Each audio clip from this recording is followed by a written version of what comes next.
Hello, everybody. We are here for the grand finals of League Zero. Two amazing, incredible teams. They've gone tooth and nail uphill battle to get into this position. We have Flushed and Noot, both incredible teams with lots to prove today, looking to get a victory here in the grand finals. I'm incredibly excited. My name is Eden Ocean. I am joined by the wonderful and intelligent Chizzy Fizzy. Chizzy, how are we doing tonight? Just happy you think I'm intelligent. I'm glad I bring that to the table in this relationship. Absolutely. Just going just because I know a little bit about this, I had the pleasure of casting Noot's last match in the semifinals last week with Hedwig. Uh, Newt, they were not the favorites, but they were able to pull out a win against a team called Easy Clap, which were considered the favorites to win this entire series. So definitely a dark horse, Noot going into this finals matchup. Flushed. It's been really impressive all the way up until the finals here as well. Flush has quite a large roster too. They've got lots of people ready on the bench if they need to make any swaps. So it seems like they've got a lot of things in their back pocket. Noot once again is going to have to show their incredible synergy and team play if they want to get the win here. I'm excited to just see what these guys come up with. You said it. Newt is the underdog here, so you have a feeling that maybe there's more pressure on them to kind of showcase, and they're the big underdogs here. So, I mean, there's two mentalities you come into this as an underdog: is the nerves rack you up and you start making mistakes, or you come in and say, look, the people already expect us to lose. Let's just play as hard as we can, play exactly the heroes that we know what we're comfortable with, and let's go out and play our best Overwatch. And I hope that's the side that comes out for Noot because Flushed, if you've watched their matches in the past, like you said, Eden, they've just been very clean. Yeah, definitely a very dominant. But even in the face of adversity, like last week, Newt really wasn't expected to have even a chance going up into their match, and they were able to take it in a clean 3-0. So, definitely they have some stuff in their back pocket now. Just a little bit from what I do know about Newt, they do like to play traditional comps. We see a lot of Mei. Jazza plays a lot of McCree, a lot of Reaper as well. That's kind of been their kind of signature. We see them play a lot of Reinhardt, EOC on the off tank. He's been very flexible, filling the roles as needed. Buffalo will usually has seen him on the Moira up until this point. So they'd like to play a really aggressive style. They'd like to be the ones to make the first move, and that's really the only time that we're seeing them at their best. So it's going to be a matter of if they can make sure they're making the first engagements, if they're going to be the ones to make those first moves, because if they're going to make any mistakes, a team like Flush is definitely going to capitalize.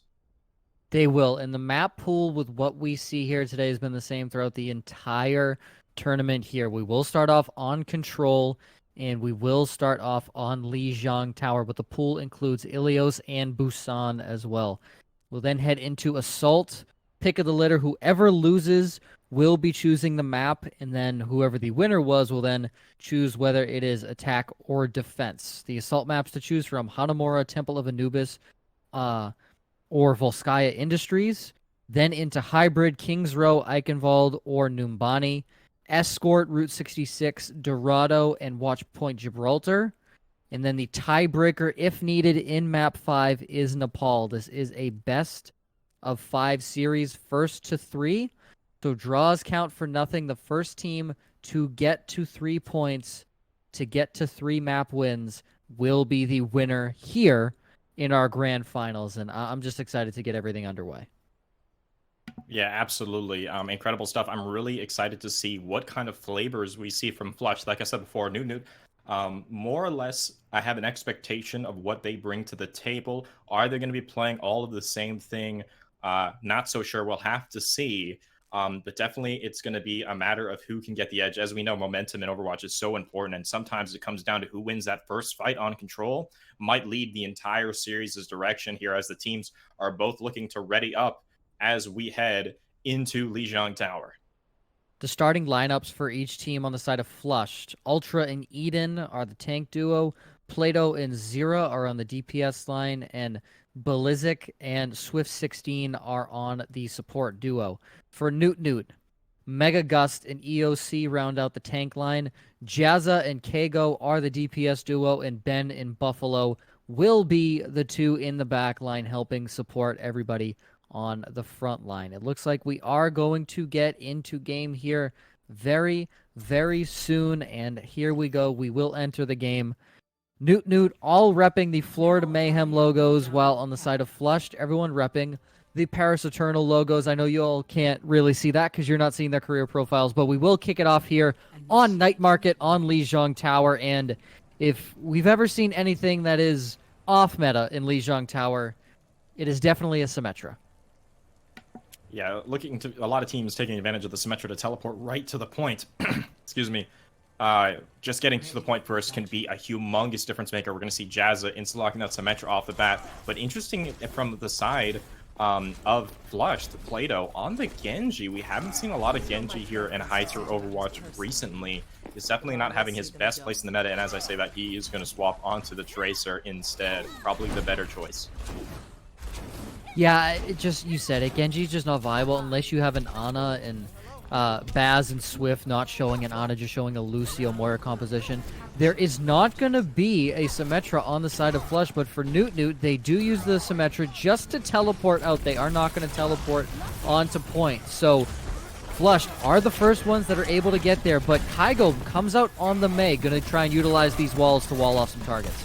Yeah, all this is happening. Jazz is into the back already. We'll find a pick onto Ultra. That's a big opening for the side of Noot. You're going to see the Mei wall cutting them all off. Flush really split up here on the point while the core of Noot is able to stay together on the point. You're going to see EOC find himself a pick onto the Reaper. That's most of the damage gone. And Eden, recognizing that the fight is over, is going to jump off the map here. This is a great start for Noot. This is an absolutely fantastic start. And they technically weren't the first ones to get to point there. Flushed kind of beat them to it just momentarily. They had 6 players on the point because Jazza was actually falling behind. He was coming there on the Reaper, but Plato already has built up this pulse bomb, maybe potentially trying to stick it onto a target. Not able to get anybody, but finds Buffalo just off of the wall. Yeah, he wasn't quite able to get away. He was caught in a rock in a hard place. We're going to see Eden find another pick. That's 2 already for the side of Flush. They're looking to turn this fight around. You're going to see Swift 16 pulling out the Coalescence to try and just stamp it in. Plato will fall to Jazza, though, as Jazza will fall to Ultra. Fight could go either way still. We're going to see as EOC will eventually fall. We see Ben on the point. He has that sound barrier. He's going to try and stall as long as possible. And with that fall, we're going to see the point flip to the side of Flushed. 2% though, you're not mad at that. You now come back with both tank ultimates. You're about to have a 6-stack of ultimates here. Mega Gust 8% away from his Shatter. Jazza about to have the Death Blossom online, and Kygo 10% away from that Blizzard. You have a full slew of ultimates here, and Basilic does not have the sound barrier online. And here's EOC's Gravitic Flux. Doesn't look like he was able to catch many, but Blizzard will fall. You can see the damage coming from both sides. Jazza will find a nice pick onto the opposition Reaper here, as the damage is going to fall through, only having to use 2 ultimates to make this fight happen here. You're going to be very happy with this if you are Noot. A fantastic job there. All they have to invest is a Coalescence and a Gravitic Flux, and now you're sitting at 50% and up, only giving away 35% there. You win the ensuing team fight, but now if you're Flushed, you're basically set in the same exact position that Noot was coming back in. They invest the Shatter, only able to find 2, but the Death Blossom follows it up onto 2 as well, and now 4 people down on the side of Noot. This is going to be a team fight win here for the side of Flush. Yeah, you know, impressive stuff. You're going to see Noot falling off the map. They don't want to get any more ult charge away if they don't have to. Just the Death Blossom and the Shatter. I don't think the Shatter caught anybody, but nevertheless, it was still a good investment to take the point. We're going to see Basilisk on the high ground as Lucio here, looking to maybe push anyone if they decided to go up top. They aren't. Here's the Pulse Bomb. It's going to get Mega Gust nice and low, and here's the beat to counteract. Beats from both teams now as they're both very healthy, making their way onto the point. Here's the Blizzard from Kygo. Is able to catch the Reinhardt. He's going to be frozen up and fall. Diva Bomb as well is in the air. Is too high, though. It's not going to catch anybody as Noot aggresses onto the point. It's a nice wall to cut off Zera. He's going to fall as well. Eden is the only tank on the point. It is quickly popped, though, and the damage is just there from Noot. There's not enough to turn it around. You're going to see Plato desperately trying to keep his team in this fight alive on the Tracer here as he's being forced back on. Here's the fall, and eventually Noot will take it again. Kygo was able to get that Blizzard off with no worry whatsoever. He freezes up Eden to start and then tosses down that Blizzard far away from the Diva, making sure that she can 100% not eat up that ultimate. So they're able to push the point. Now we're in final fight territory. Jazza, though, is hiding. I don't know if anyone's going to see him, though. He's holding that Death Blossom. No one noticed him. He pops it. Eaten up, though, but able to find Ultra. Yeah, you're going to see Jazzy just been a monster with the subs. Here's a shatter from Megagust. Is able to find a few in the back. That might be all they need. You're going to see Eden desperately trying to go to the point to have some sort of life left in the series, but his whole team is gone. Here's the Grid of Flux just on him alone to try and shut this down. Desperation mode you're going to see from Swift 16 as they pop the Coalescence. Nice Maywall to cut them off. Ultra now pinned instantly on the point as we see them filing on. Plato is able to touch and keep the overtime going. As you see the side of Flush, they're desperately trying to make something happen here, but they don't have the damage to do it as overtime Wick continues to burn down. First map is going to go to the way of Noot. Round 1 given to Noot here on Night Market. Now, we still have another map for them to win here if they can take the first map here on Lijiang Tower. We will head over to Control Center. Something that's interesting here, and as I see Plato locking in the hero I'm about to talk about, Junkrat is a very, very good hero here on Control Center. Plenty of long sight lines and little corners to bounce his grenades off of in order to build up that rip tire. We will see Eden in Ultra going to be running the double shield as of right now, coming out on that Ryan Sigma. EOC sticking with the Diva, Megagust sticking on that Reinhardt. Yeah, definitely an interesting matchup when you have one of the players the same name as the caster. A little bit interesting hearing my name over, but hopefully he will impress and make our name proud.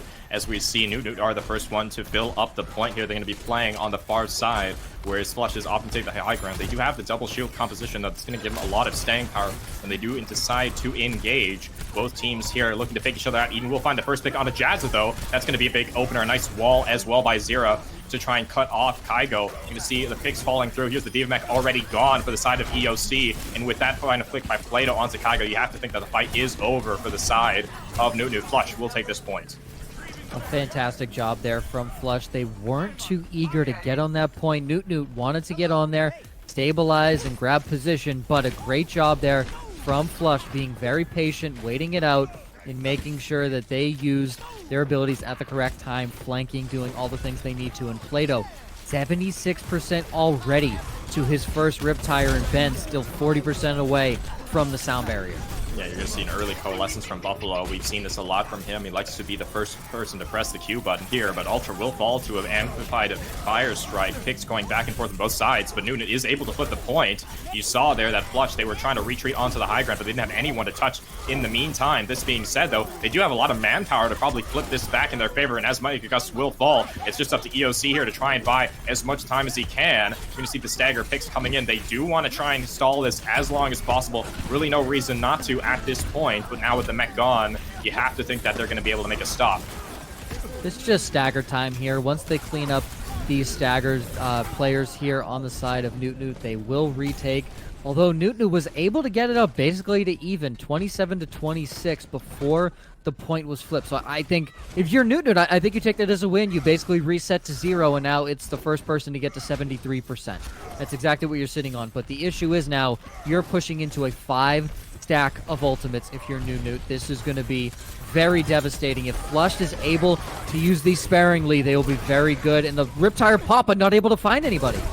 Nice block there by Megagust. Here comes the Gravitic Flux. Finds nothing as well, and all of a sudden these ultimates they have are not looking as threatening. Here's a Shatter, mostly blocked. EOC will fall. There's Ant Matrix as well. And just like that, every single ult they had to work with is now gone, and Noot are still alive in this fight. Jazza desperately trying to shut down Ultra on the Reinhardt here. You're going to see everything from the side of Noot doing their best to stay alive. Here's a Diva Bomb. It's going to create a good amount of zoning. The shield now gone for the side of Ultra. Buffalo in the back, keeping his team healed up, but Eden will realize and try and shut him down. The point still on the favor of Flush, and although that fight went on a really long time and looked good for Noot, they weren't able to make the final blows happen.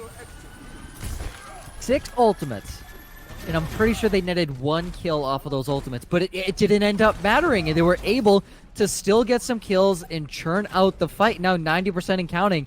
This is final fight territory. Noot has some tools in their back pocket here. Jazza needs to make this Death Blossom huge. Here it is from the top rope. He's going to find 2 in the back. Make that 2 and the lamp as well. He's going to get frozen up. Is going to have the help from Kygo there to shut him down. Ben now spinning to win on the point, or sorry, Eden on the point. He will fall, and this is going to be uphill battle for Noot. 99%, so they're measly 30% now and counting. They do, however, have a Blizzard going up against a Blizzard from 0, though. Throwing it back to the early 2000s, the Beyblade Nano Boost onto Jazza, able to come off of the high ground and find two with that Death Blossom, cleans it up with another one, gets a third. This Riptire now out, gets killed by Jazza. Again, a great job from this guy on the Reaper right now. Ant Matrix popped and Kygo goes down. Shatter. Plato will fall. The damage isn't quite there, though. You're going to see this Blizzard is just too powerful from the side of Flush, making everyone slow down. Jazza, just a lone soldier here in the back, is going to be able to contest for a little bit, but does not have a lot in his back. Ben is here. He's going to get shattered before he's able to touch. He was close to that sound barrier, too. That's going to be a huge difference maker. Megagus, opposite state on the Reinhardt, is going to be shut down quickly. Nice accretion on him into the sky. You're going to see EOC. He's on the Wrecking Ball. We've seen him do great things on this hero before, but the freeze is just going to stop him in his tracks. And with that, we're going to map 3.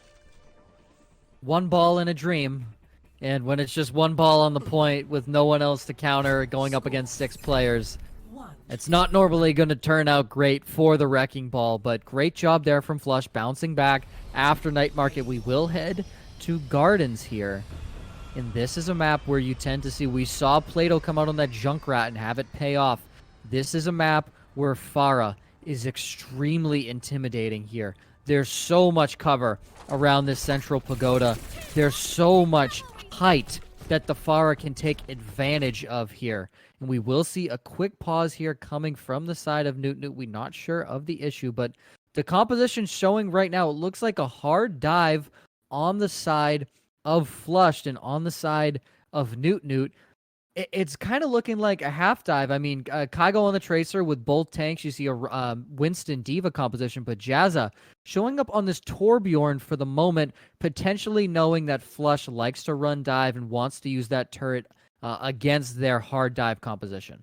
Yeah, one thing I'd like to point out is in that last map, we saw 6 ultimates net 1 kill. We were talking about how that was going to be the big difference maker, and you have to accredit all of that to the supports from Noot, Ben, and Buffalo in the back line, keeping their team alive.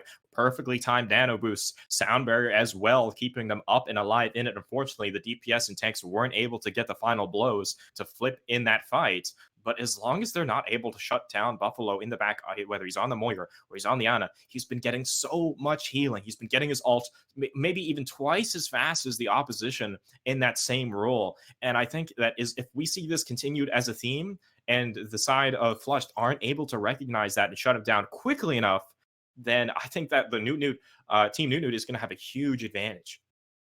You talk about Buffalo, and he's actually the one that disconnected, so there is a DC on the side of Noot in the form of Buffalo, so we are waiting for him to get back in here. And I was kind of excited to start this off. Plato had locked the Pharah to begin, and I was excited because I don't know if Plato heard me, but I'm like, hey, Junkrat's great on Control Center, and he went and played Junkrat. So I was very happy that he did that, and it proved well. He didn't get much with the Riptires, but man, the space denial with Junkrat is so good here, and Pharah, there's plenty of boot potential with the Conch Blast.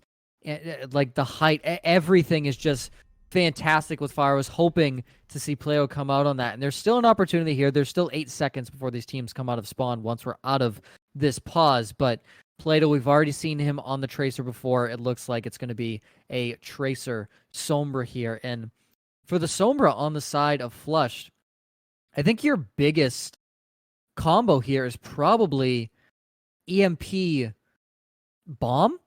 And on this point, especially, it's a little difficult to use that bomb because it's very easy for the opposition to just hide behind, one of the opposite sides of the middle of the point. You have to put that Diva bomb in an almost perfect position if you're Eden to make sure it hits everybody on that point. Yeah, it's definitely going to be hard, especially with that middle structure on this particular map. With the teams able to rotate around it, they're definitely going to need some help. You're going to see Basilisk on the Lucio if he's able to get a boop to help assist with that. But, this map, Gardens, Li Zhang, it's incredibly boop central, and we see the Lucius from both sides. I'd be interested to see if either of them attempt a rollout. We've seen, all the clips on Reddit of the Lucios crossing the map and shutting down the team before they're able to cross that bridge. That could be the difference maker. Are they going to both go for the bridge? Maybe they'll both go for that white room on the other side. Really, anything can happen here on this map, but I'm definitely excited so far. 1-1. This is exactly what I was expecting for the grand finals.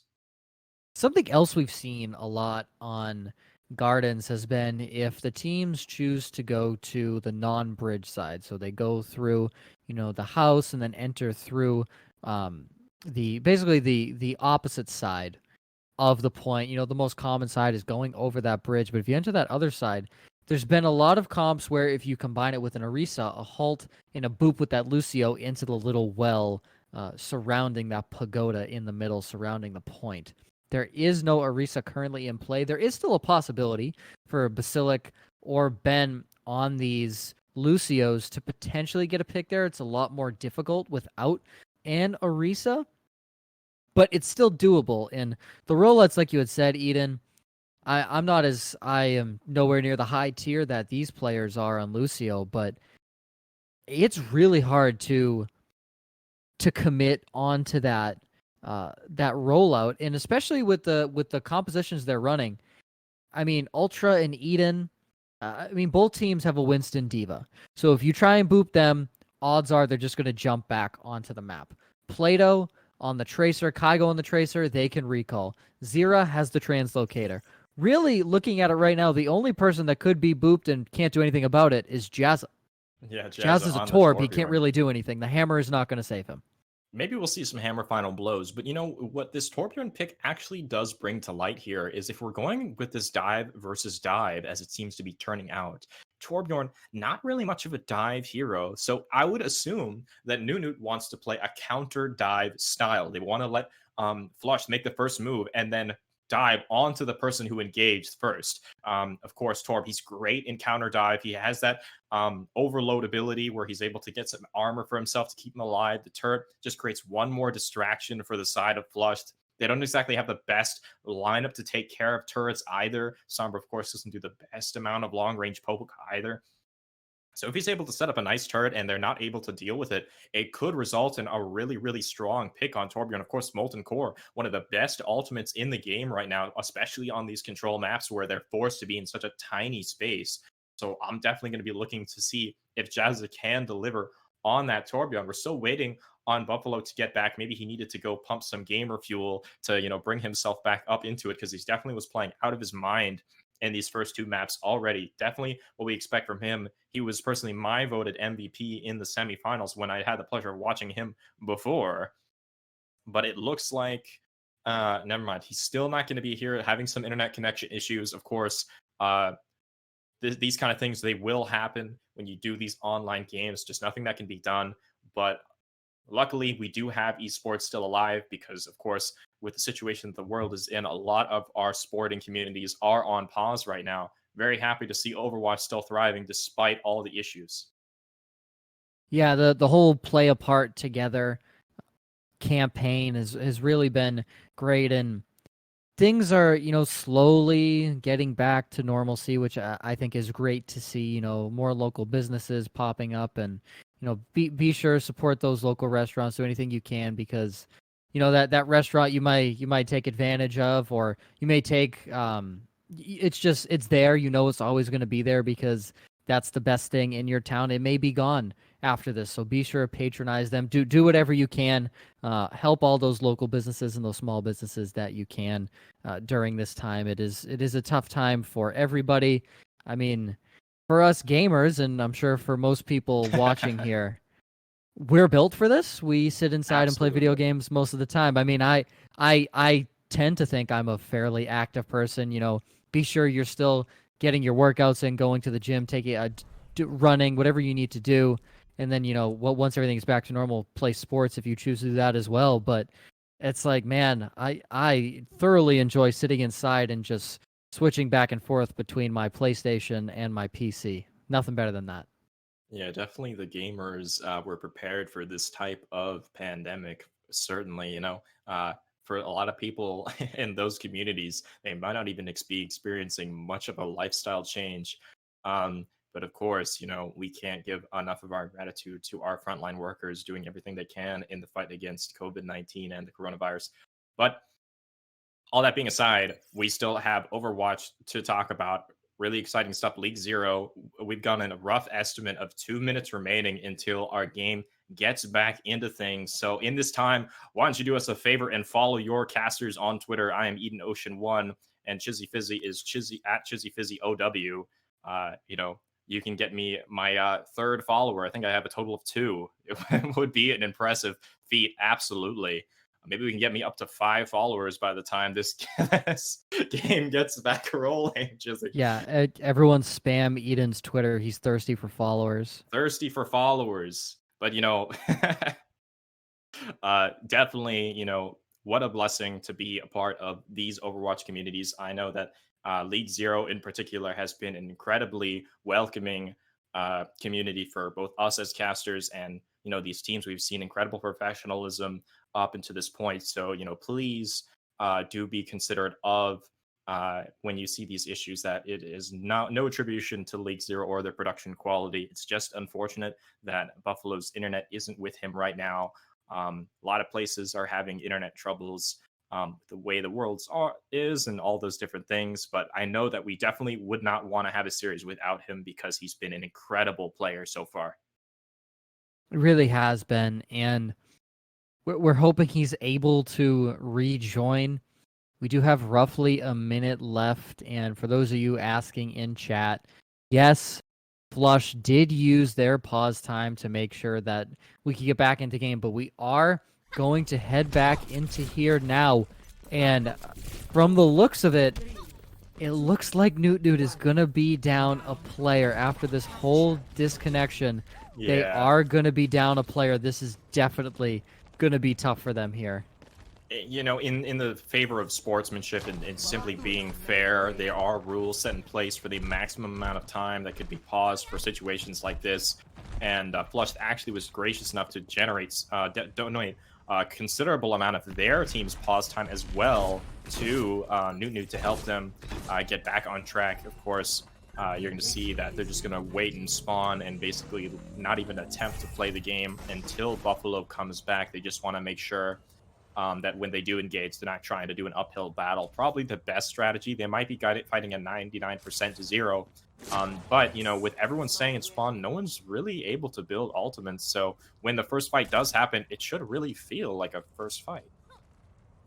That's the guess, but, when first fight happens here, depending on when Buffalo returns, I mean, Zira is sitting here 23% of the way already to an EMP, and he hasn't had to do anything about it. And we see Kygo and him 1v1ing right now. Zira able to translocate out, build up a little bit of ult charge here. And according to our match chat, Buffalo should be coming back soon, but already 42% given up here to the side of Flush. This is going to be tough for them to come and recontest.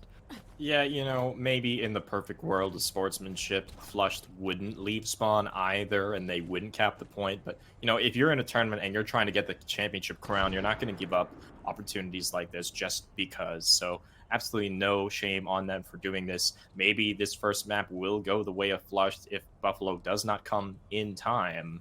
But, it's an interesting thought experiment. I'm learning a lot about the alt passive charge of different heroes here. We're seeing that Sombras is quite fast. Moira's is actually surprisingly low. And just like that, as I mentioned, the Moira, and now Swift 16 is gone as well. Both flex support players gone from the team. It's going to be a 5v5. I don't know if this was orchestrated. No, it looks like Swift 16 is going to be rejoining. It would be pretty interesting, though, watching a 5v5. What do you think about that, Chizzy?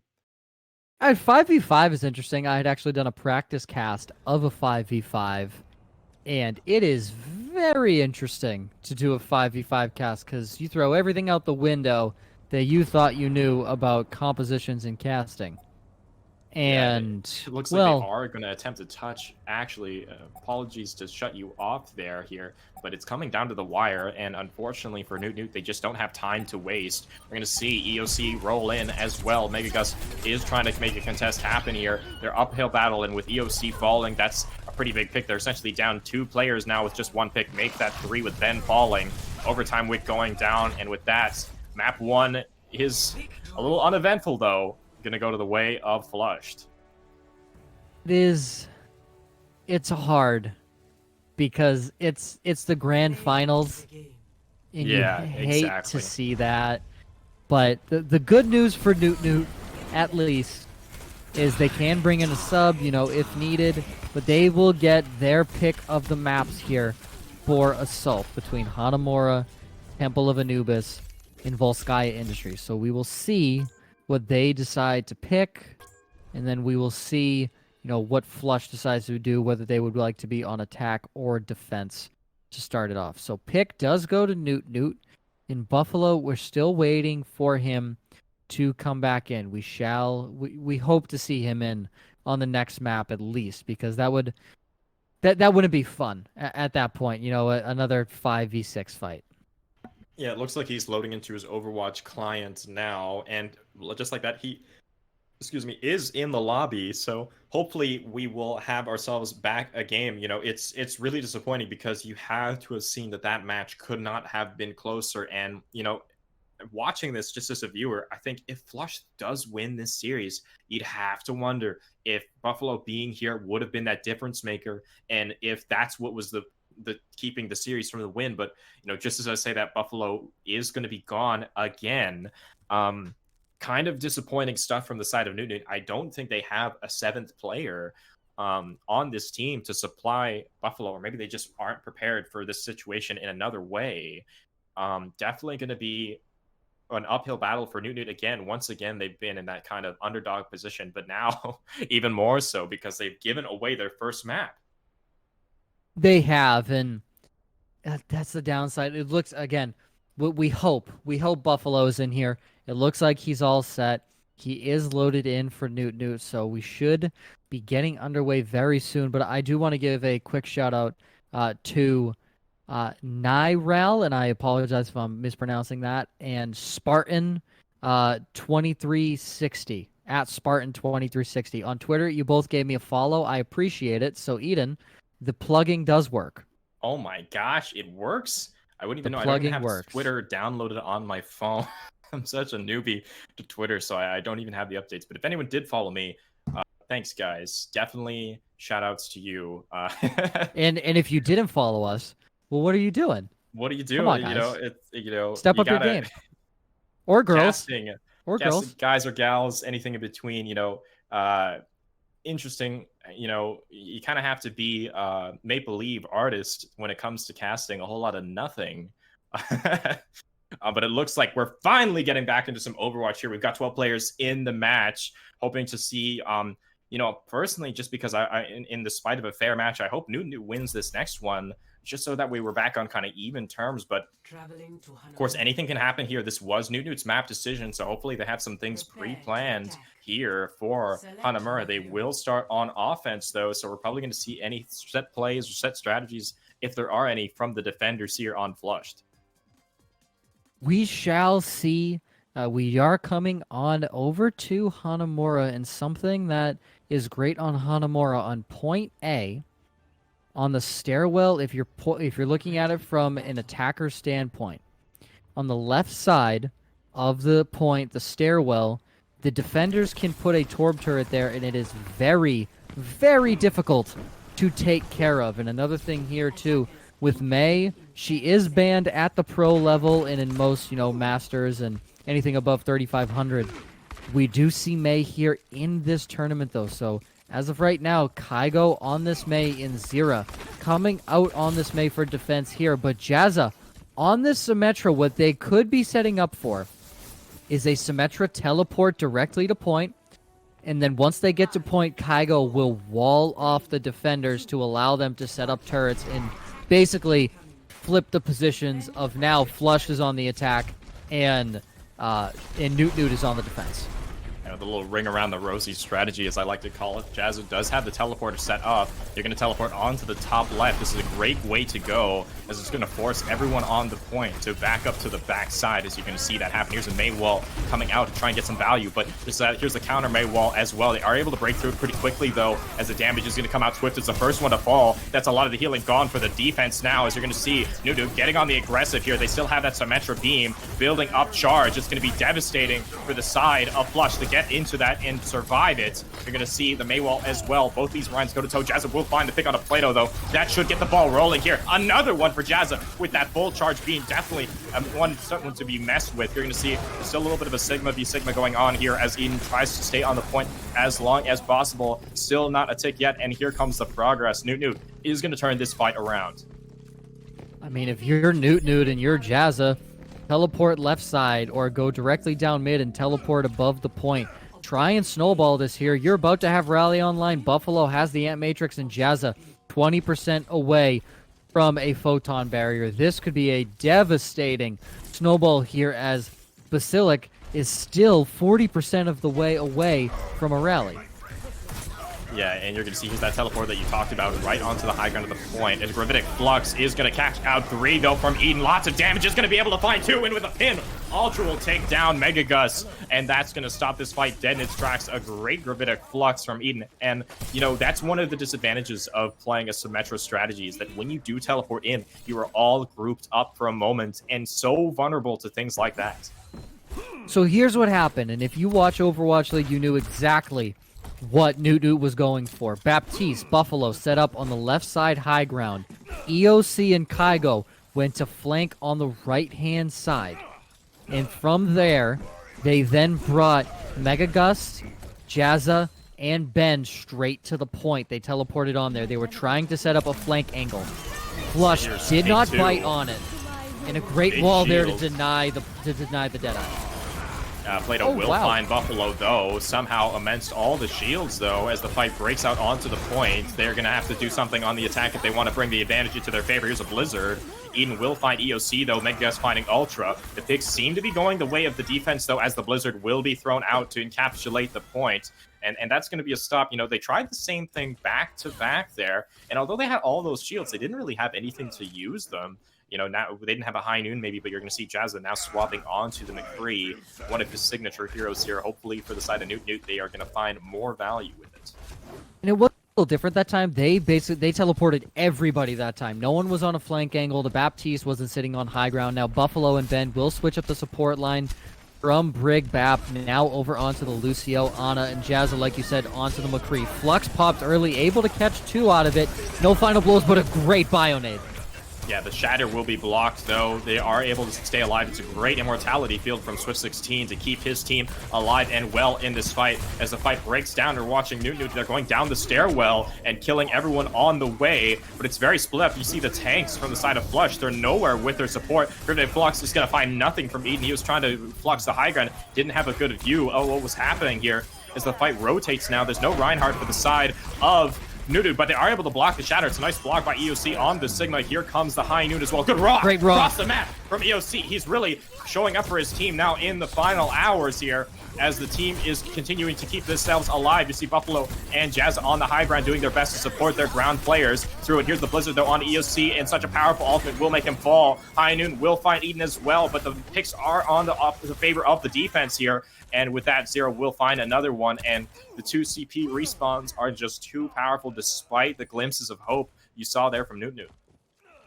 Fender spawn advantage is just too good. Ultra switched over onto that Winston, going to switch back to the Reinhardt there. Just switch to the Winston to try and contest. Basilic has now onto the Brigida. Swift will have that amplification matrix online, but that is all the defenders have at this point. On the side of Noot, they're going to have 3 ultimates online, Nano, Blizzard, and Gravitic Flux with Mega Gust just 25% of the way away from a Shatter. This could be their time now if they make sure Swift and Matrix doesn't get any value. Lots of ultimates coming out now. You see the Blizzard and the Gravitic Flux. EOC's going to find 2 final blows, though, as they continue to rock through. They weren't able to get anything out of that Swift's amplification matrix, as there was a nice Maywall placed right in front, forcing to fight back. As you see, the progress is going to be built up for the side of Noot. There needs to be a contest. Here's Ultra on the Reinhardt. He's trying to make a contest happen here. Wrecking Ball as well has come out from Eden to try and make a stop. You're going to see the Reinhardts from both sides going toe-to-toe. Sadberry from Ben is going to keep his team up for a little while longer, though. And here's a Shatter into the back. Solo onto Eden. Will find a pick in turn. All the picks going the way of the offense here. And Plato doesn't get on the point either. That's a nice cap from Noot. 1 minute 36 seconds remaining. And because it's over a minute, you're going to feel really good about that if you're Noot. And all they had to do was make sure that Swift got no value from that Ant Matrix. They didn't. They immediately threw out Blizzard. They threw out the Flux to counteract it as well. Whoever was coming up from the Flux was going down directly into a Blizzard. EOC was able to get 2 final blows off that, and it just continued to snowball from there. They used their ultimates very wisely, ended up with 1 minute, 36 seconds in the time bank here for Noot. A great comeback there after seeing a huge pause there on map 1 and ended up basically having to just give over Lijiang Tower. Yeah, I'm personally excited to see what Noot has in store for the defense here. Seeing Jazza on the Ashe. We haven't seen much Ashe from him. He's usually just been on the McCree or the Reaper. But of course, the Dynamites on defense can be incredibly powerful, getting everyone on fire and low. And hopefully finished off by the damage. Lots of long-range poke. We're going to see Torbjorn as well. You'd have to think that they want to play a little bit further off the choke with these long-range DPS compositions. But on the offense, Plato, he's back on his signature Tracer. We've seen him play a lot of Tracer, either when the fights open up or when he feels like there's going to be something that he needs to put the team on his back. So it must be something he's very comfortable with. Zero will be on the Reaper in turn, so they want to be playing grouped up. They got the kind of short-range damage here. It's going to be up to Baz on the Lucio to speed boost his team perfectly to move them onto the point. Kygo setting up that turret on the right side high ground if you're looking at it from an attacker standpoint. It's very out of sight for anyone to really get to, and it's just going to get some poke in as we see people try and dive over the top on the side of Flush. But Plato takes care of that turret very quickly, and now they're already on the point. Yeah, really impressive start from the side of Flush. They're surrounding the defense. We're able to find lots of picks. You're going to see Zero find 2 more off the back there. There's a nice spoof onto Buffalo off the map. And really, it was just all the coordination there from Flush. You saw Plato. He flanked on his own around the side. And Eden was just so quick to go to the point and get behind them that they were just surrounded from the very start. They weren't able to put their foot into the dirt and hold a stop. And look, you're going to see Kygo and Jazza immediately switch back onto the Comfort Heroes. 2 CC abilities there with the primary freeze from Mei and the flashbang. They need to do something about this momentum here. It's almost like Plato knew that the turret was going to be top right side. Immediately eliminates that in from there. Ultra charges onto point. Zera able to get 2 kills to open the fight. A great overall first position now. Over 6 minutes here to cap point B. That's an absurd time bank. Yeah, here comes the battle on the point. An early coalescence from Swift 16 to try and keep his team in it. So you can see Plato in the back on the Tracer trying to do something about those supports. But Megas will be the first one to fall. That was Reinhardt gone. EOC out of the mech as well. All the tanking presence now gone for the defenders of Noot. They have a lot of time they need to burn if they won't have a chance on Hanamura here. As you're going to see 2 more falling for the side of Noot. They're going to have to swap onto some sort of desperation picks. Swift 16 will find 2 more for himself. Here's a Death Blossom for Zera, but a nice boof from Ben is going to die. Most of his value. The shield's now gone from Megas. He's going to fall in turn, and it's just a desperate attack. 5 minutes still in the time bank here, as something has to happen. Here's a sound barrier as well coming from Basilisk to keep his team alive. EOC only halfway to the Diva Bomb as well. Kygo will fall, isn't able to get that Blizzard up. These are the ults that are going to make a difference happen here. You see Megas is able to get on the point just barely before falling with that 4 minutes and 52 seconds to work with here. R.I.P. to Noot. I mean, if you finish Hanamura with 1:36 in your time bank, you feel fairly confident. Now you head into this overtime period where you are now outmatched by a time bank of an over 3-minute difference. That is very hard to overcome, and it's definitely not doable for Noot. It's not doable, but they need to cap both points here. If they don't cap both points here in the overtime period, it looks very grim for them. They might be able to get away with only capping 1, but right now, Flushed has more time in their overtime period to begin their attack than they did to start off the map. That is not good if you're Noot. You know, Noot once again in that underdog position that we had talked about. They had to give up the first map. You know, there's always an argument to be made of maybe if they had their whole team, they would be 1 up in this series. But it's going to take an absolute mammoth of team play here for the side of Noot to be able to cap both points with such a little amount of time remaining. They will come out, like you said, in their comfort heroes of McCree and Mei.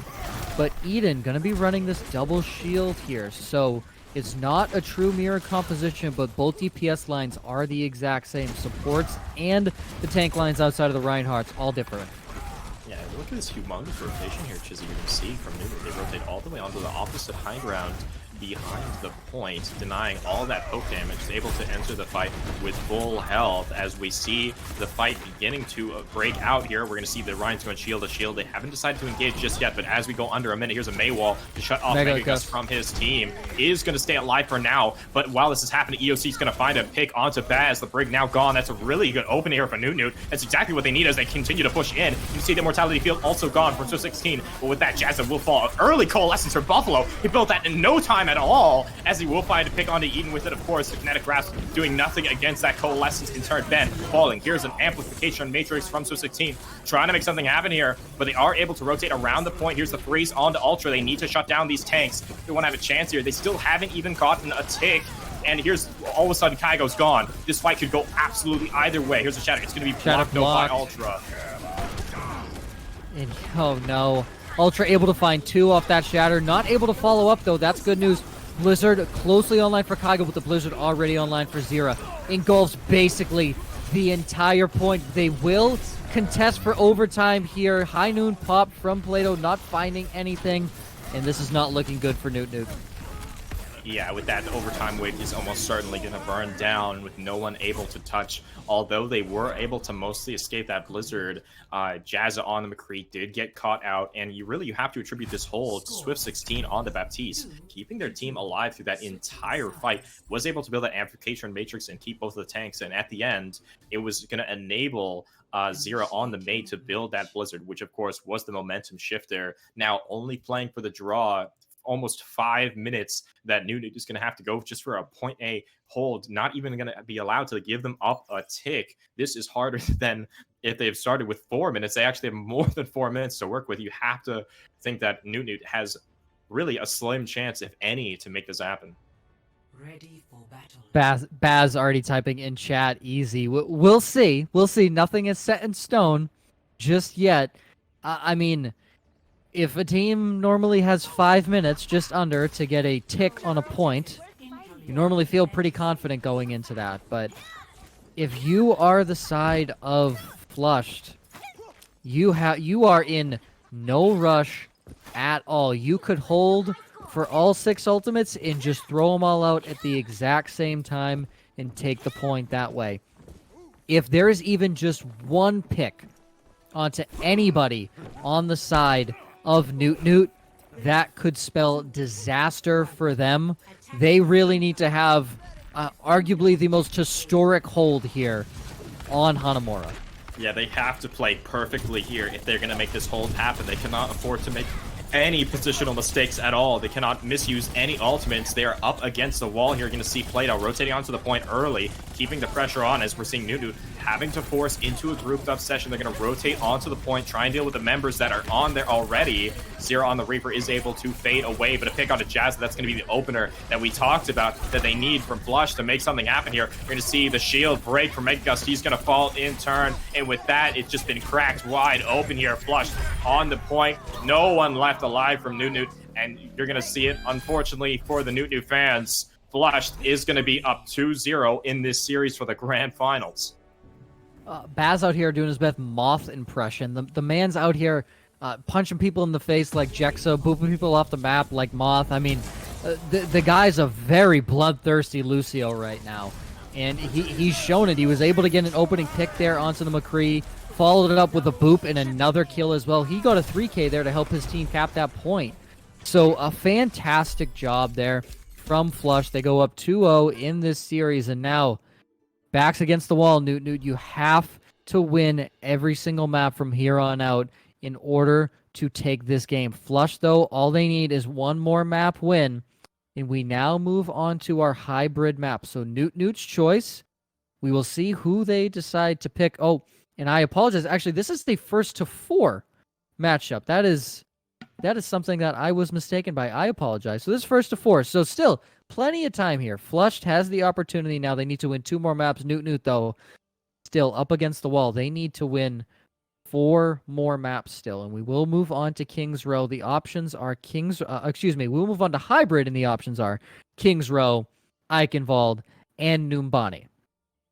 Yeah, lots of things to remember, but the good news is that it's like Chizzy said, first to 4. So although Felix is up 2-0, it means a lot less when they need to get 4 in order to win the whole series. It means Noot, although they did crumble in that first map, they didn't have their star Moira player Buffalo on with them for that final map. They still have a beating heart and pumping lungs here in this series. They knew that they were going to be the dark horse. They're going to be underdogs going into it, and it's kind of been painting their mantra, their story in stone with that first map. You have to hope that the conditions will be fair going forward for the rest of the series, but definitely impressive stuff. Despite that first map, just talking about the second one here, Flushed, incredible offense on both times they pushed on Hanamura. It seems that they really have an understanding of that dive. We talked a little bit about Plato and his tracer play. He seems to know his positioning. He knows what he's doing, able to get in the back, cause a lot of disruption. He's able to bring a lot of attention onto himself. So even if he isn't finding the direct picks, it's usually taking 2 or 3 people off at the front line just to look at him. And you have to talk about how attention in Overwatch is just another resource that people have to distribute, Chizzy. It is, and it's so difficult sometimes. And look, Noot on that last map, I said it. You feel confident going in a minute 36. You full capped Hanamura. Great job on that final push there to cap it. And you just don't win a team fight on defense. I mean, you say, what can you do? And a lot of people are like, well, they could have won a team fight. Yeah, I mean, it's a lot easier said than done. So tough break there for Noot in the end. And we already know what happened to them on map 1, which is very unfortunate. Buffalo disconnected. We will see Numbani as our next map here on Hybrid. I think Numbani, again, has so many opportunities to run a multitude of different compositions. You talk about, I think we were excited to see a Genji. A Sombra Genji composition is more than viable here on Numbani. And if someone decides to come out with that, I think we're going to have a fun third map here in the grand finals.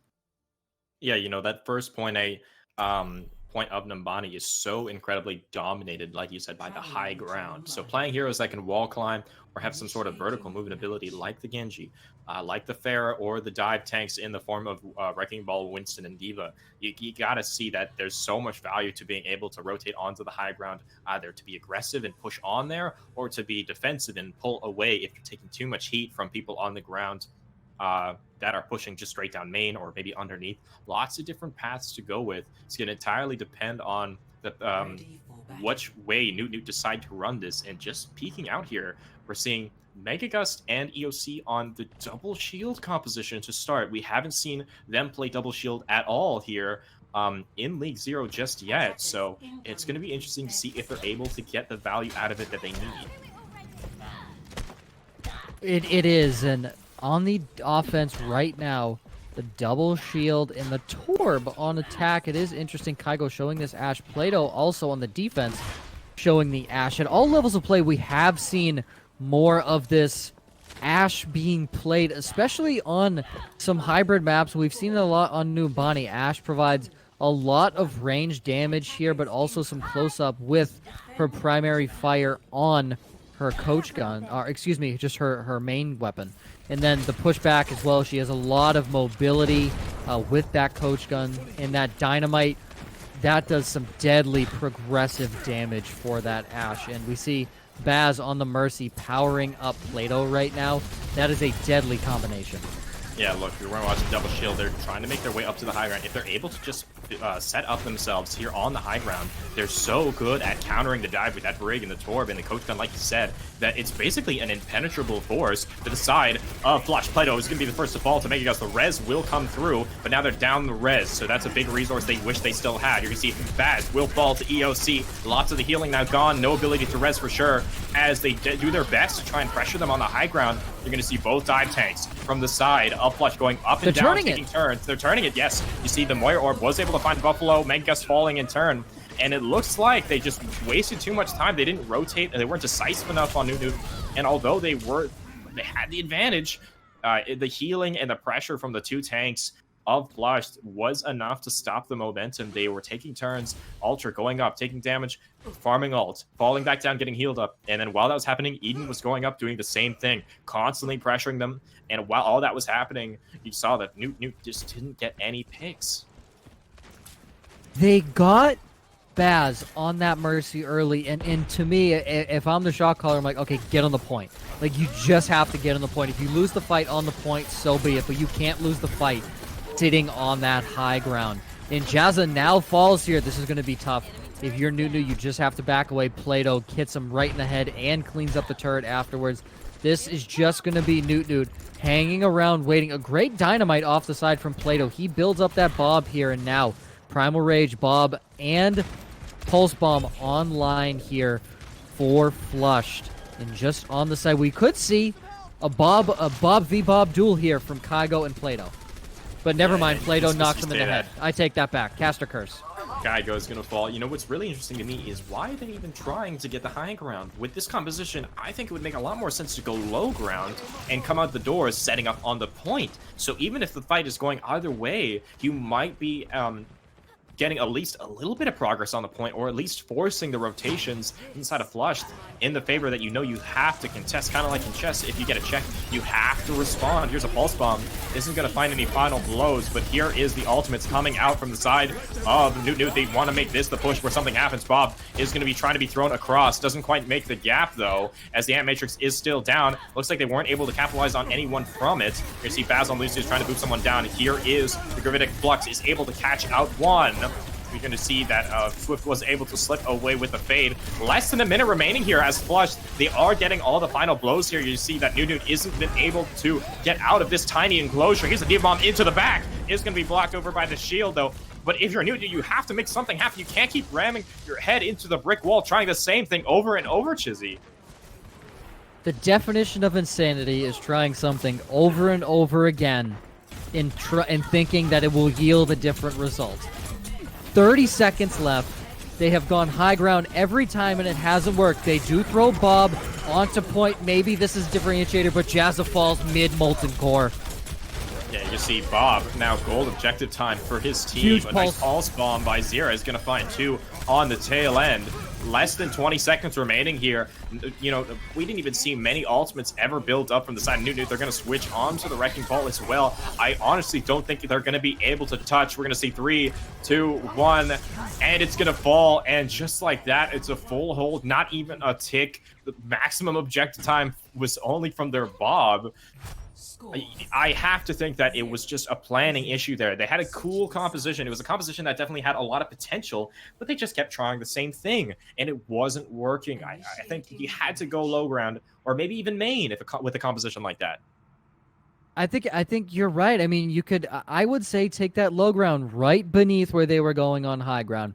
Plenty of cover. You go underneath there. It really, Winston can't dive away or jump on you in that enclosed space. So that really, you see Ultra, then he would have to use that jump to basically disengage. Then that gives you a little more room.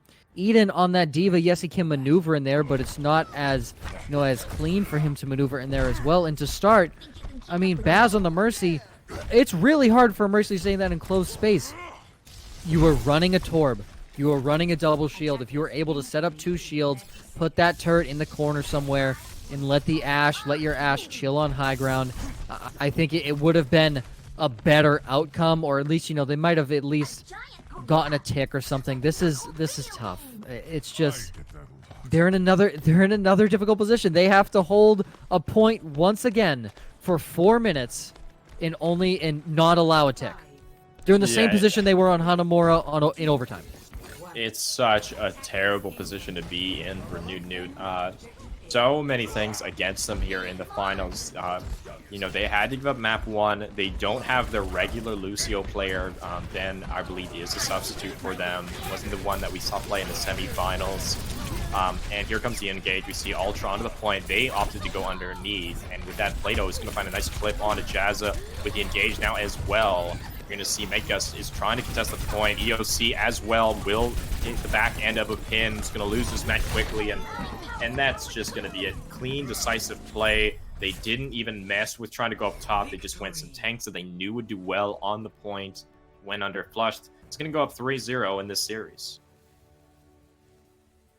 What more can you say? You talked about, and I had agreed with you that Noot should have taken the low ground and gone through there. And what does Flush do? They take the low ground. They take control of the point, making sure that they're the first ones on there. Then that turns it to where now Noot has to come and engage with them. And a big shout out to Plato there. He had a 62% critical hit accuracy. A fantastic job there from Plato. He's really shown out here on whatever hero he really decides to be put on. We now will move into Escort, and we hope now that Noot, whatever map they pick between Route 66, Dorado, or Watchpoint Gibraltar, they come out with some set plays, and they come out with something that hopefully allows them to take a map. Because it's backs against the wall. If they lose right now, Flush will have swept the series. Yeah, absolutely. It's couldn't be a more devastating situation to be in, especially for the grand finals too. You hate to see it right now for Noot, but not all is lost. The potential of a reverse sweep is looming in the air. I can feel it grumbling in the air around me like a thunderstorm brawling on the horizon. It's coming in. I can feel it. Noot, they've got the energy, they got the strength, they have the composure to come back from this. They have gone up against big, strong teams where they weren't the favorites in the matchup and come out on top in the past. It's definitely going to take everything out of them, though, if they are going to succeed. It looks like we're going to go into Dorado here. Lots of opportunities for different types of attacks and defenses.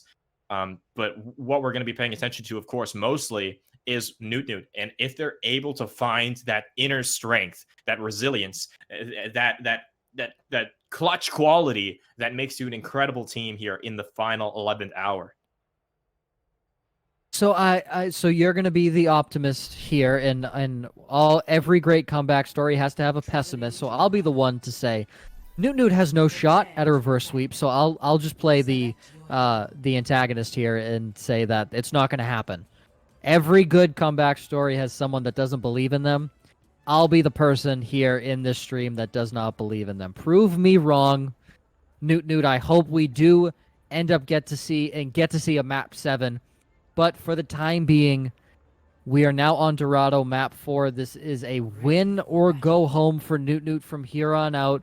And if Flushed wins, they will be taking home the trophy in the grand finals here. And we will see, to start off, Flushed will come out on defense. So, if you're Flushed, you know your win condition after you come out of defense. Which to me, I personally love. If you're in a win scenario here, like Flushed is, if you win the game, you win the entire series. You know what you have to produce on offense. So here, they're hoping to have a good hold here on defense. And we'll see that they come out with a May McCree composition, double shield once again, and Baz onto this Brigida. Yeah, of course, the difference is really that Sigma you see from Eden. We've seen a really good value out of the Sigma up until this point. He's been getting clutch gravitic fluxes. He had to play the game with the gravitic flux in the last map, on Hanamura. With a nice 3K as well. But, Noot, they're the pacemakers now. They are determining how they're going to have to work on the defense based on the strength of their offense, and they do not want to give in at all. They're going to want to be as aggressive as humanly possible here. See, they pushed it around the first corner, and now they do a clean rotation, as well as a nice Maywall on the Ultra. Going to bring him very low, but a nice Immortality field from Swift 16. It's going to keep him alive for now. Lots of damage going back and forth. The tanks both being frozen up for a little while, as EOC is going to lose his mech, though. That's going to be the first casualty for the side of Noot. They do have a kind of good position here. They have that high ground to themselves, but they don't have that D.Va mech to work with, as they are still chickening. They haven't really engaged yet. They just want to wait until they have a mech to do so. Yeah, exactly. You're just waiting for EOC to regain his mech here, hoping that, no one dies. You're just trying to gain some poke as EOC actually falls off the high ground here. 9%, 7% in, ticking up away from that mech. He gets it back. This is now the point to re-engage, as we see Buffalo immediately pop Coalescence, but a great Maywall from Zero to block him off. Yeah, here's a Gravitic Flux as well from Eden. He's going to catch 2 with a nice pin as well. You see that's the 3rd one. And like I said, Eden on the Sigma has been the difference maker. You're going to see an incredible stagger onto EOC's D.Va here. He's trying to run away to safety. There will be the final blow. Lots of time now wasted, though, already. Almost half your time bank gone. Not even able to round the first corner, though. It seems like Flust really has a hold on Noot. It's just Zira set that play up. Buffalo immediately engages with Coalescence once EOC gets the mech back, and the only person to be blocked off by that Mei wall is Buffalo using the Coalescence. So the only healing that Noot has is from the Lucio, which is not enough healing. A great job there, and Plato finds one onto Buffalo early. A great Blizzard out from Zira. They clean up 3 in that flight. Plato does fall, but it's not going to matter. They win the team fight now. Just a minute and 45 seconds left, and they have barely pushed this underneath this bridge. Yeah, it was actually a nice set play from Plato there. He was already on the high ground hiding around that wall for when they did engage and was very patient before he did eventually pop the high noon. We're going to get a pause here, just continuing on the point. And, Kaigo, he tried to Mei wall Plato and block him, but what he actually ended up doing was lifting him into the air, and that enabled a pick to happen. Right now it seems that Noot, they have to find a way to deal with Swift 16 on the Baptiste. Every single time they've been able to get someone low, like they've gotten Ultra, between a rock and a hard place, and they've gotten some of the tanks low. But Swift 16 has really just been so clutch on the Baptiste, always setting his immortality field for exactly when it was needed. And I can't see the live save statistic for Swift 16, but I'm sure it's at least 5 by now. It probably is, and this pause is due to some high ping, so we have 5 minutes here waiting on this right now, so we will eventually get back into game here. I believe it was Zira who is dealing with some high ping issues on that Mei. So as we wait for him to figure that out, entering this fight for Noot, the good news, they have the Shatter. They're about to have Bomb online. They have the Blizzard and the Sound Barrier to counteract Ultra Shatter that's about to come in. So Ben has to make sure he doesn't get clipped by Ultra Shatter, making sure that he uses that barrier to protect his team. This is going to be a huge fight here. I truly think that if Noot wants a chance of full capping Dorado, they have to win this next fight. Yeah, as we get back into the game, here's a good Mei wall from Zira. Is going to shut them down. You see Jazza will fall. He isn't quite up to his Death Blossom. That's probably going to be a pretty key ultimate here when we do head into overtime, which is not too far away. It's definitely going to be a desperation push at that. Hopefully for Noot, they are able to get the ball rolling before things come to that. They do not want to be stopped before they even are able to get their foot in the door.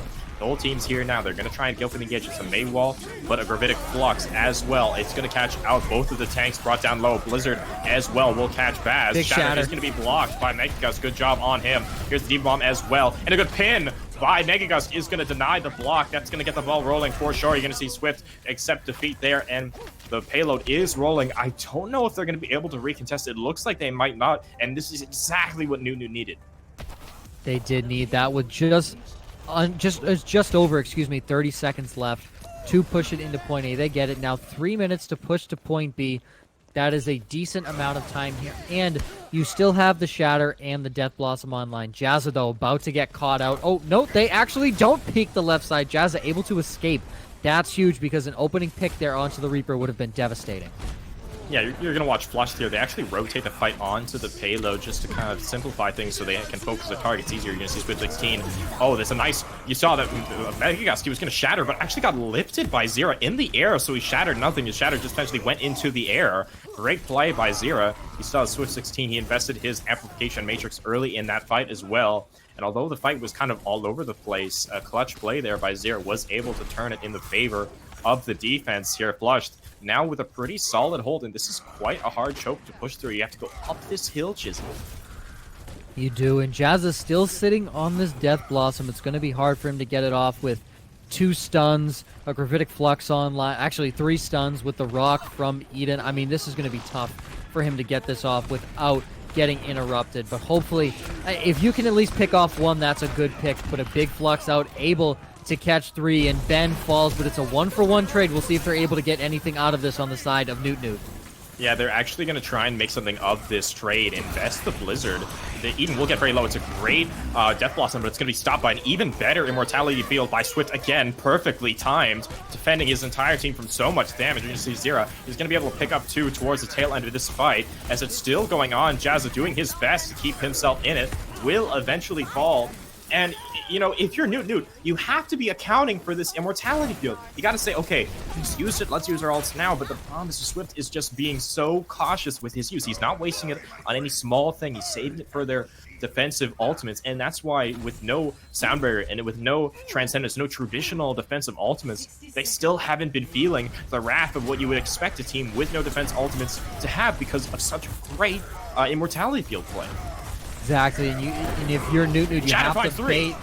Big shatter right there, and the Deadeye comes out, but a great wall to try and block it off for the time being. Not sure if it's going to be enough, though. Doesn't just catch his shields off of that. Another shatter out. Only catches Baz, not able to find the follow-up there. It's a back-and-forth fight. Swift and Plato shooting through the amplification matrix. Blizzard now out there from Zera. Freezing up just one, but they are able to catch out Buffalo and Kygo, and now 24 seconds and falling here. If you're flush, they're just pushing up into the spawn, making sure that nobody can come and recontest this point. 15 seconds and falling. I don't think anybody from Noot's going to touch. Definitely a tearjerker for Flush the fans wall. with the May wall as well. EOC And the on the flux. Wrecking Ball. He slips through actually on the Wrecking Ball. EOC is going to get touches. onto the point and trigger the overtime, but it's just a man on a mission with a dream. As you see in the kill feed, Eden is going to find all those picks on the people trying to escape the spawn with the freeze is eventually there. EOC falling in the end. Overtime Wick burning down.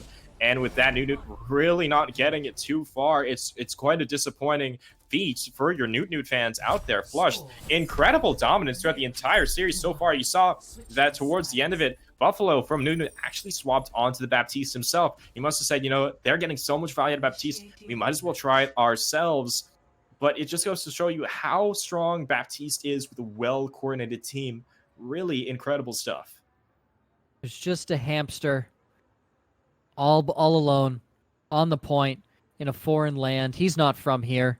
He doesn't know what's happening. He was just told, go touch the payload. He gets there. No one else is there. 3 members from Flushed are focusing him down.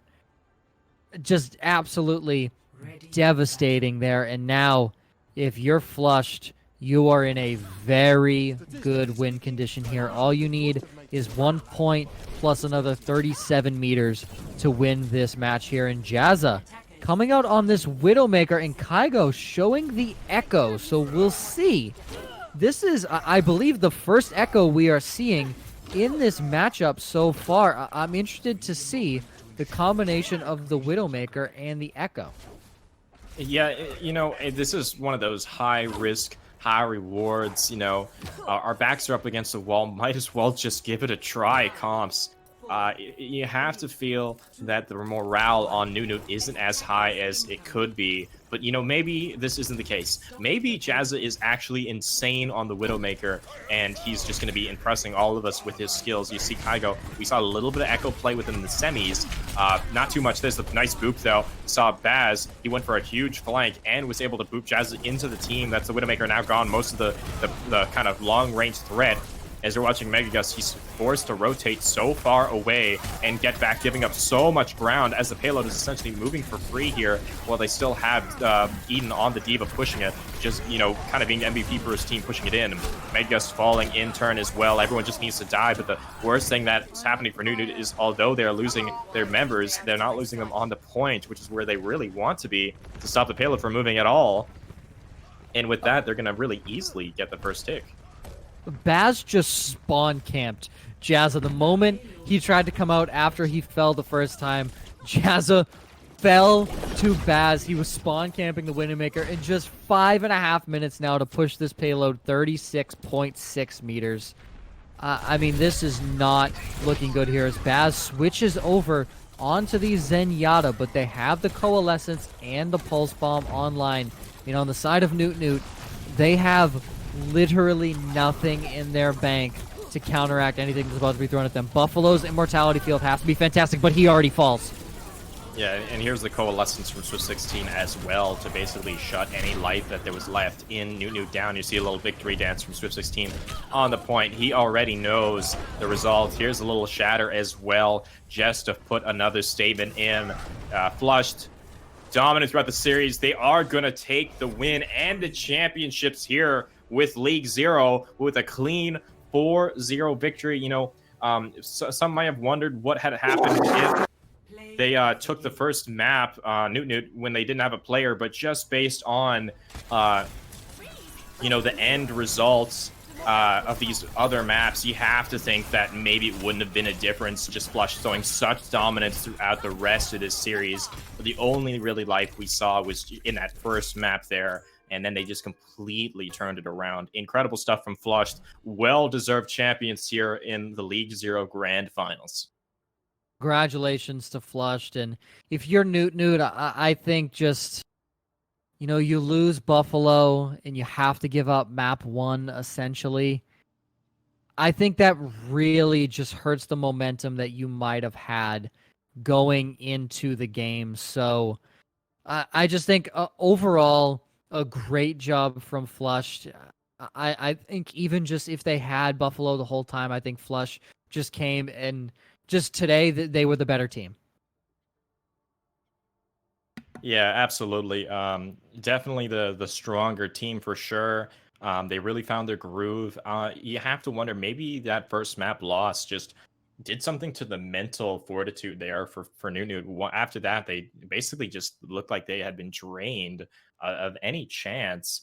But we are going to get a post-match interview with Baz, the Lucio player from the side of Flush. We're going to be able to ask him a few questions about that match. Very interested to see what it was like from an in-game perspective there.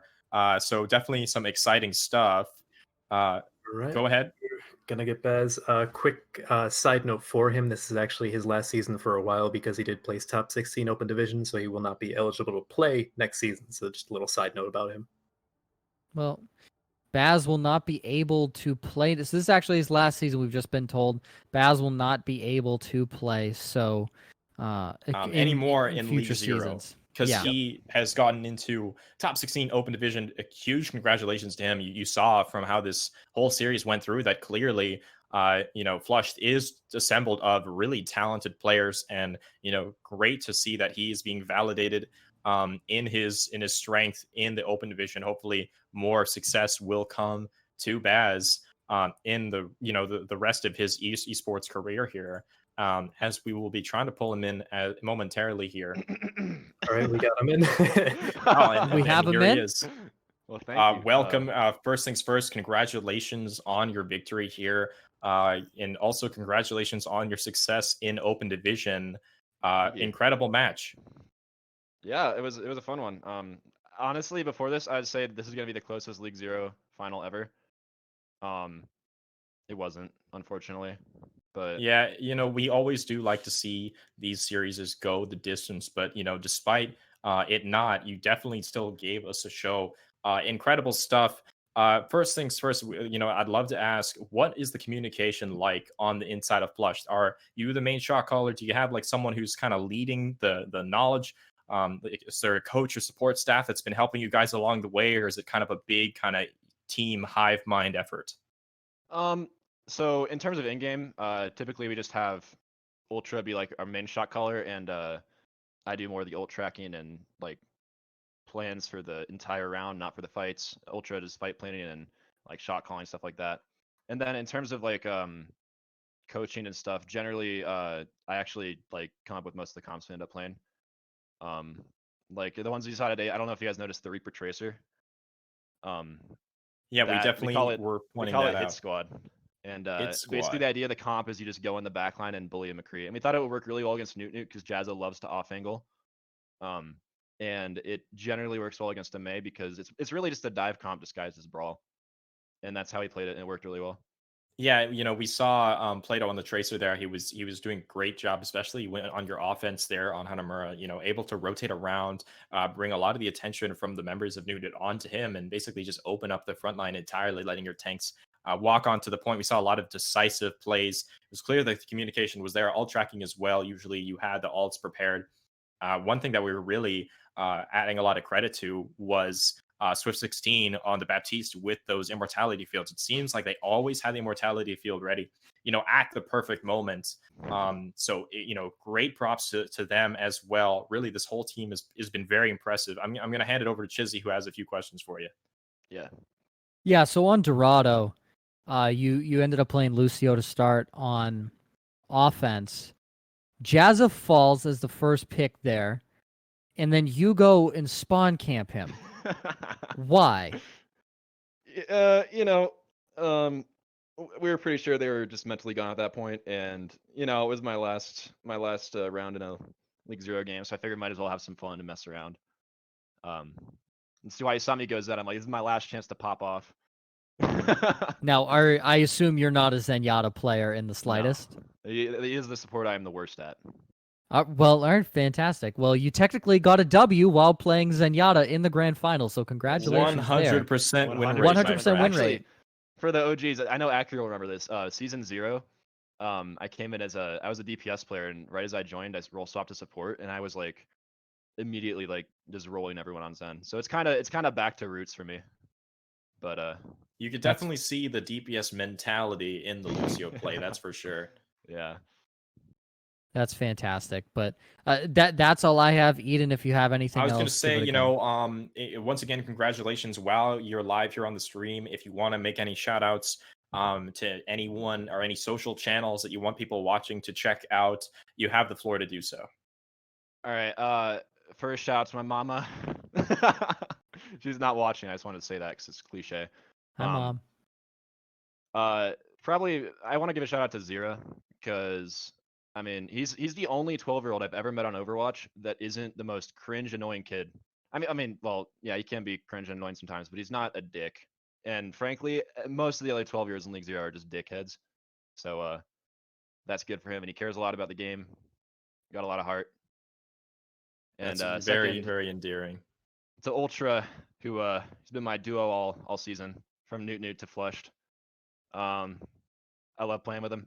He's a homie, and we roll kids. Honestly, we're just the best duo in League Zero, and you can prove me wrong. Yeah, and then to everyone else on Flushed, we're goated. GG's, easy.